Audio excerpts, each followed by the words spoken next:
Assalamualaikum warahmatullahi wabarakatuh.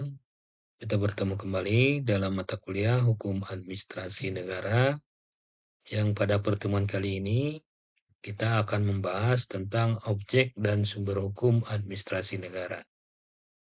Objek hukum administrasi negara itu terdiri dari dua, yaitu objek HAN secara khusus dan objek HAN secara umum. Nah, objek HAN secara khusus, dia itu merupakan peraturan-peraturan hukum yang berhubungan dengan bidang tertentu dari kebijaksanaan penguasa. Jadi peraturan tersebut ada hubungan langsung dengan kebijaksanaan penguasa. Ya. Nah, misalnya dalam hukum tata ruang. Dalam hukum tata ruang, di sana diatur terkait bagaimana tata ruang suatu daerah.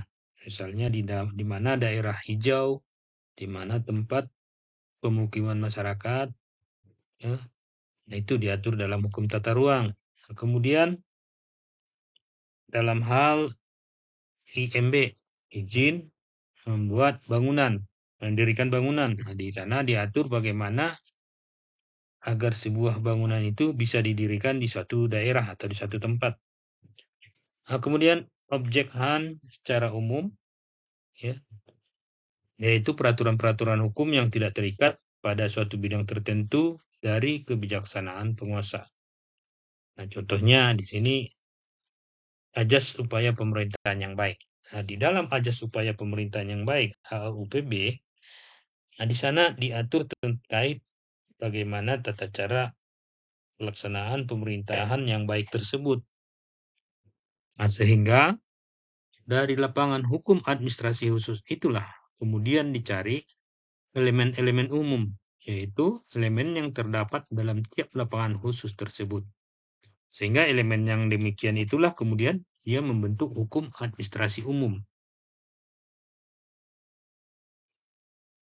Kemudian sumber-sumber hukum administrasi negara. Nah, dia ada dua. Yang pertama sumber hukum dalam arti material, kemudian sumber hukum dalam arti formil. Kalau dalam arti material, yaitu faktor yang membantu pembentukan hukum atau menimbulkan aturan hukum. Ya.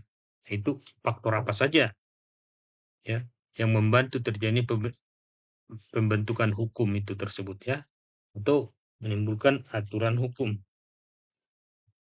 Kemudian dalam arti formal, yaitu sebagai bentuk aturan hukum yang ada atau tempat ditemukan aturan hukum tersebut.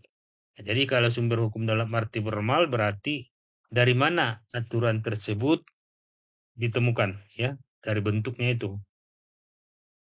Sumber hukum dalam arti material dapat dibedakan menjadi tiga, yaitu sumber hukum historis, sumber hukum sosiologis, dan sumber hukum filosofis. Ya, ada tiga, historis, sosiologis, filosofis. Jadi yang pertama, sumber hukum historis, ya, yaitu sumber pengenalan atau tempat menemukan hukum pada saat tertentu, ya, dan sumber di mana pembuat undang-undang mengambil bahan dalam membentuk peraturan perundang-undangan. Ya. Misalnya dia diambil dari hukum Romawi atau hukum Prancis atau hukum Belanda. Ya. Itu perlu kita ketahui bersama secara historis. Ya. Sumber hukum yang berlaku di Indonesia itu diambil dari hukum Belanda, dari sejarahnya. Ya. Kemudian Belanda mengambil dari Prancis dan Prancis juga mengambil dari Romawi. Itu secara historis, secara sejarah.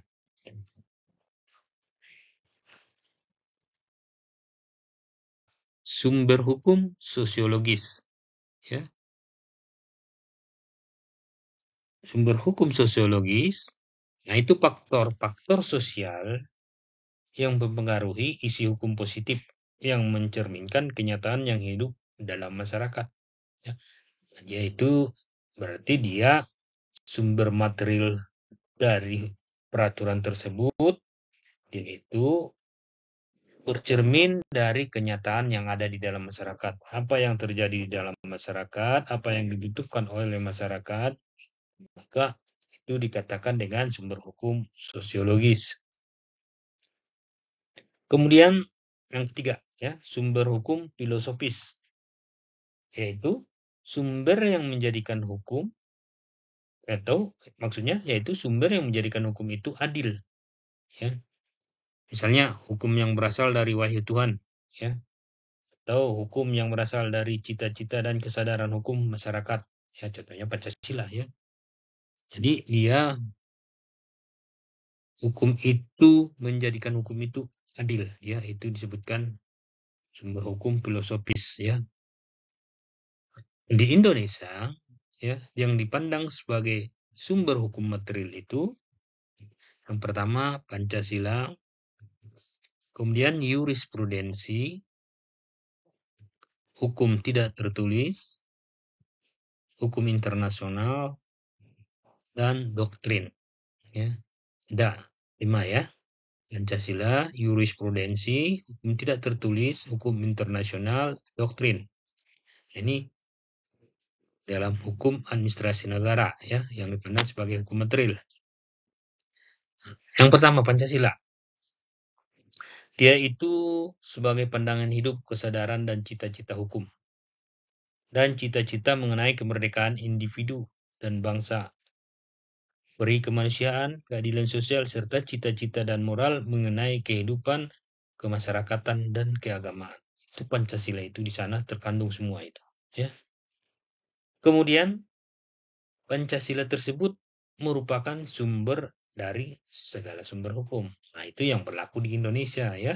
Secara nasional, Pancasila itu merupakan sumber dari segala sumber hukum yang berlaku di negara kita.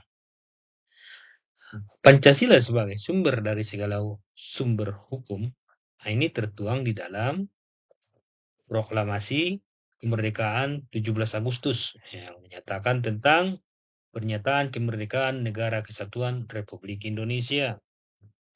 Kemudian ada di dalam Dekret 5 Juli tahun 1959.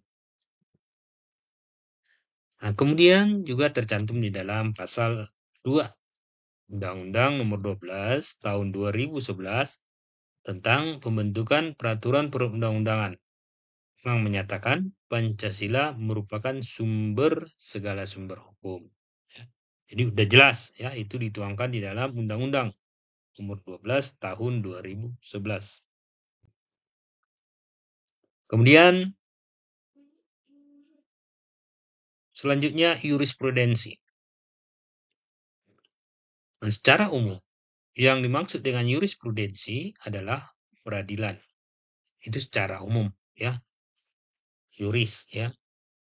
Akan tetapi dalam arti sempit yang dimaksud dengan jurisprudensi adalah himpunan putusan-putusan hakim yang disusun secara sistematik yang dapat dijadikan rujukan bagi hakim yang berikutnya. Jadi jurisprudensi ini merupakan putusan hakim terdahulu, ya, yang bisa dirujuk oleh hakim yang berikutnya. Jadi apabila ada satu permasalahan, satu kasus yang penyelesaiannya belum jelas di dalam undang-undang atau dalam peraturan, maka hakim diberikan kewenangan untuk melakukan yang namanya interpretasi hukum, penafsiran hukum. Sehingga hasil dari penafsiran hukum tersebut nanti hakim bisa memutus perkara tersebut. Jadi apabila ada perkara yang sama tahun berikutnya, maka hakim yang berikutnya itu tidak perlu melakukan interpretasi hukum lagi. Dia cukup mengambil putusan hakim yang terdahulu. Makanya itu yang disebut dengan jurisprudensi. Kemudian sumber hukum selanjutnya, hukum tidak tertulis.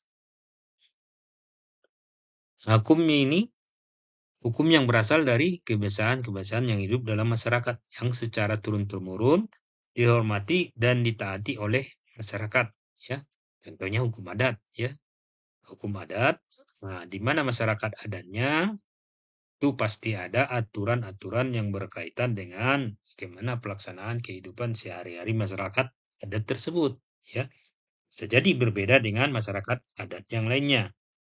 Hukum adat ini berlaku sifatnya lokal.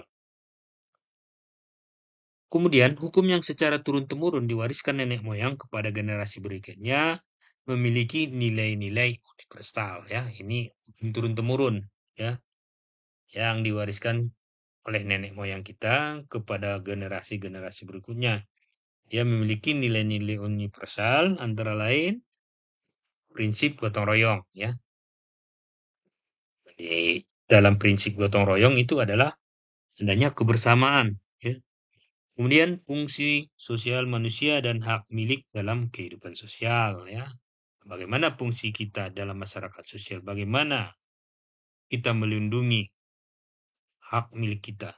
Nah, itu sudah ada sejak turun-temurun. Kemudian prinsip tujuan atau kesepakatan sebagai dasar kekuasaan negara. Adanya persetujuan atau kesepakatan antara masyarakat bagaimana dasar kekuasaan suatu negara tersebut atau suatu daerah ya. Kemudian prinsip perwakilan dan permusyawaratan dalam sistem pemerintahan ya. Itu juga ada diatur ya. Walaupun dia tidak tertulis, tetapi dalam satu tatanan masyarakat kita sehari-hari terkait dengan pola pemerintahan, baik dia dalam struktur adat ataupun istilahnya dalam sosial kemasyarakatan, ada ya aturan-aturan yang tidak tertulis namun dia sudah turun-temurun, seperti misalnya siapa yang jadi ketua adat di dalam suatu daerah tersebut ya, siapa pejabat-pejabat adatnya, itu ada itu walaupun dia tidak tertulis. Kemudian hukum internasional ya. Kalau hukum internasional dilihat dari muatannya dapat dibedakan menjadi dua ya, dari muatan hukum internasional tersebut. Itu yang pertama, hukum internasional publik yang lazim disebut dengan hukum internasional atau HI singkatnya. Dia yang bertugas mengatur hubungan hukum yang terjadi antar negara dan organisasi antar negara dalam kaitannya dengan ketentraman hidup bernegara. Jadi organisasi antar negara dengan negara itu diatur dalam hukum internasional. Misalnya bagaimana peraturan dalam berperang, ada hukum perang ya. Bagaimana aturan tentang perlindungan hak asasi manusia, ada diatur dalam hukum internasional ya. Kemudian yang kedua hukum internasional privat ya. Kalau yang pertama tadi dia hukum internasional publik, yang kedua hukum internasional privat. Ini yang lazim disebut dengan hukum perdata internasional atau HPI ya. Nah, ini mengatur tentang hubungan hukum antar individu dalam keperdataan privat kalau menyangkut perbedaan hukum dan kewarganegaraan ya. Lihat ini bersifat ya privat, hubungan langsung antara individu. Ya, misalnya terkait dengan penentuan kewarganegaraan seorang anak ya. Di sana ada berlaku hukum perdata internasional apabila misalnya hukum tentang pengakuan kewarganegaraan antara negara A dan B itu berbeda ya. Kemudian doktrin. Doktrin merupakan pendapat yang dikemukakan para ahli hukum untuk menyikapi fenomena yang terjadi setiap waktu ya. Doktrin bisa dikemukakan dalam berbagai forum seperti misalnya dalam hal penelitian seorang ahli ya, dia melakukan suatu penelitian terkait dengan peristiwa hukum atau gejala hukum, maka hasil dari penelitian tersebut dia sampaikan, yaitu bisa merupakan suatu doktrin. Kemudian seminar, ya seminar ini misalnya adanya pertemuan-pertemuan ilmiah para ahli hukum, kemudian dalam seminar tersebut mungkin muncul suatu teori baru, ya maka teori tersebut bisa dikategorikan sebagai doktrin. Atau adanya penerbitan buku, ya sudah jelas dalam buku ya suatu topik atau fenomena hukum tertentu ya. Nah, jadi doktrin ini merupakan suatu pendapat ahli hukum terkait dengan fenomena yang terjadi pada saat waktu tersebut, ya. Kemudian sumber hukum dalam arti formal dapat dilihat dalam pasal 7 ayat 1 Undang-Undang Republik Indonesia Nomor 12 Tahun 2011. Ya, sumber hukum dalam arti formal maksudnya sumber hukum berdasarkan formalnya, bentuknya, formnya, ya. Sudah diatur di dalam Undang-Undang Nomor 12 Tahun 2011, tepatnya dalam pasal 7 ayat 1, ya. Itu yang pertama di sana disebutkan Undang-Undang Dasar Republik Indonesia tahun 1945. Kemudian yang kedua, ketetapan Majelis Permusyawaratan Rakyat atau TAP MPR. Yang ketiga, undang-undang atau peraturan pemerintah pengganti undang-undang. Keempat, peraturan pemerintah. Ya. Kelima, peraturan presiden. Keenam, peraturan daerah provinsi. Dan ketujuh, peraturan daerah kabupaten dan kota. Nah, itulah dia sumber hukum dalam arti formal. Maksudnya sumber hukum tersebut ditemukan dari bentuknya, berdasarkan bentuknya. Ya, bentuknya dia yang pertama dia dalam bentuk undang-undang, kemudian sumbernya dari TAP MPR, sumbernya atau dari undang-undang, Perpu, peraturan pemerintah, peraturan presiden, peraturan daerah provinsi, peraturan daerah kabupaten dan kota. Baik, terima kasih. Demikian pertemuan kita pada kali ini. Mudah-mudahan apa yang sudah disampaikan ini bisa diterima oleh mahasiswa dan selanjutnya nanti kita akan membahas terkait materi lain di pertemuan minggu yang akan datang. Demikian saja. Billahi taufiq wal hidayah. Fastabiqul khairat. Assalamualaikum warahmatullahi wabarakatuh.